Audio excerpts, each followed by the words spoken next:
Welcome to the second session on disruptive innovation, novice to expert, where we start telling the stories that will help you move from being a novice to an expert. Before we do that, let's do a quick recap of session one. In that, we covered why you should learn disruptive innovation, who should learn disruptive innovation, and how we would use storytelling to teach you disruptive innovation. So if you want to see those aspects, then please go and see session one. So we're going to start off with the story of Citibank providing cash management solutions, disruptive cash management solutions to corporate customers way back in 1985, which was like over 35 years ago. Now, at that time, I was around 28, and the CEO of Citibank at that time was a person called Victor Menezes in India, who had basically figured out that either Citibank would have to grow in a quantum fashion, or his bosses in America would probably want Citibank to close down.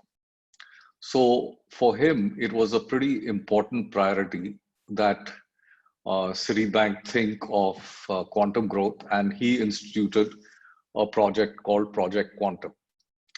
Now, what Project Quantum was that we had to submit one-pagers on ideas that we thought were big ideas for Citibank. And anyone who was an assistant manager and above, and I was just an assistant manager at that time, could submit an idea. And if that idea was accepted, then you could go with an offsite to Goa along with your spouse. So that was basically the carrot.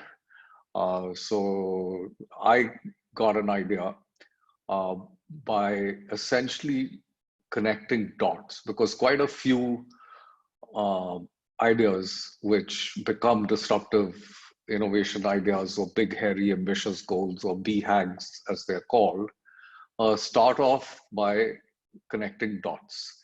So the dots that I connected were that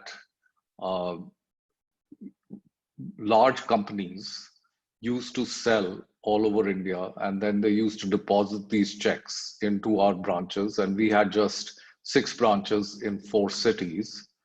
And then the money would sit there in the current account for about a week to 10 days, and then it would get transferred to their main account in the head office, wherever it was. So if it was in Mumbai, it would get transferred to Mumbai. Now, in 1985, there was, the interest rates were very high. Working capital was rationed. There was a committee called the Tandon Committee.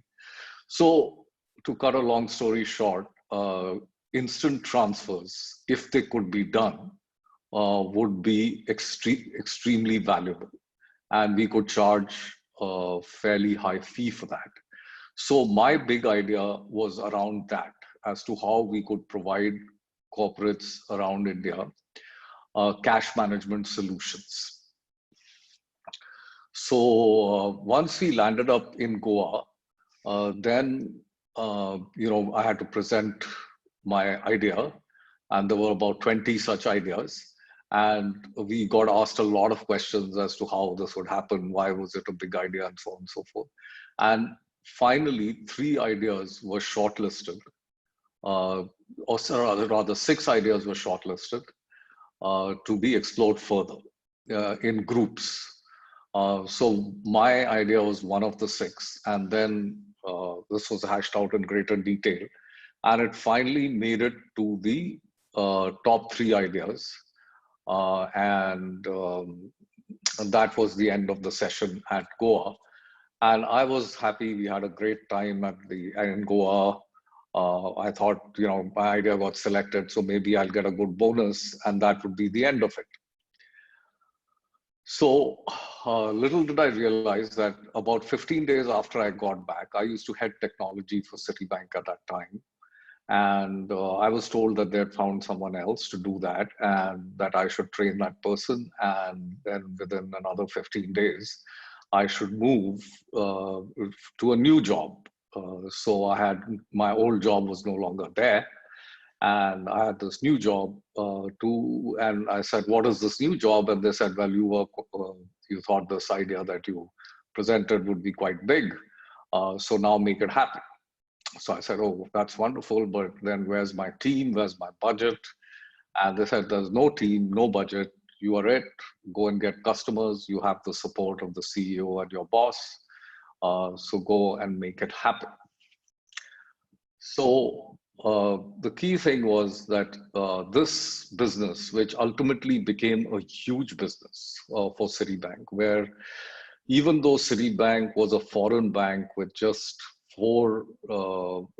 in four cities with 6 branches, it actually ended up moving 5% of India's GDP through Citibank and served 95% of the top 300 companies in India. But the whole thing started very, very small, just with one person, no team, no budget, get customers. So that's all that I'm going to talk about in this session, and we will continue the story in the next session. Thank you very much for listening to me.